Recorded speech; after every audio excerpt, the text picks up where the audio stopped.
नमस्कार, सलाम, सत श्री अकाल। मैं शाइस्ता अमन अख्तर आज आपके सामने फिर से एक वीडियो लेकर आई हूँ और आज मैं आप सबको बताने वाली हूँ आज टेंस के बारे में। ज्ञानदीप एजुकेशन एकेडमी की तरफ से मैं आपको टेंस सिखाने वाली हूँ। तो चलिए बिना टाइम वेस्ट किए हुए फटाफट से हम टेंस के ऊपर आते हैं। सबसे पहले हम ये समझें कि टेंस है क्या। टेंस का मतलब होता है काल यानी कि समय। जब हम किसी चीज के बारे में बात करते हैं तो जाहिर सी बात है उसका समय बताते हैं। जैसे मैं खा रहा हूँ, मैं जा रहा था, मैं आ रही हूँ, तो इसमें आपको पता चलता है कि हमारा समय कौन सा था। हम पास्ट में बात कर रहे हैं, फ्यूचर में बात कर रहे हैं या फिर प्रेजेंट में बात कर रहे हैं। तो इससे आपको समझ आ गया कि हमारा पूरा जो इंग्लिश है वो पास्ट, प्रेजेंट और फ्यूचर पर ही डिपेंड है। तो आपका टेंस इसमें बहुत ही इंपॉर्टेंट रोल प्ले करता है। बिना टाइम वेस्ट किए हुए हम जल्दी से अपनी वीडियो को आगे बढ़ाते हैं और आपको बताते हैं कि टेंस एक्चुअली है क्या। टेंस का मतलब होता है काल, जैसे मैंने आपको बताया समय।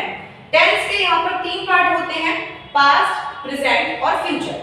पास्ट का मतलब होता है भूतकाल, जो चीजें गुजर चुकी हैं। प्रेजेंट का मतलब चीजें होता है जो चल रही हैं और फ्यूचर का मतलब होता है जो चीजें आने वाली हैं। ठीक है, तो पास्ट, प्रेजेंट, फ्यूचर, यानी हम इसे इस तरह से भी समझ सकते हैं कि टेंस दादाजी हैं, पास्ट, प्रेजेंट और फ्यूचर इनके बेटे हैं और इसी तरह से इन तीनों बेटों के चार और बेटे हैं, यानी कि इंडेफिनिट, कॉन्टिन्यूअस, परफेक्ट और परफेक्ट कॉन्टिन्यूअस।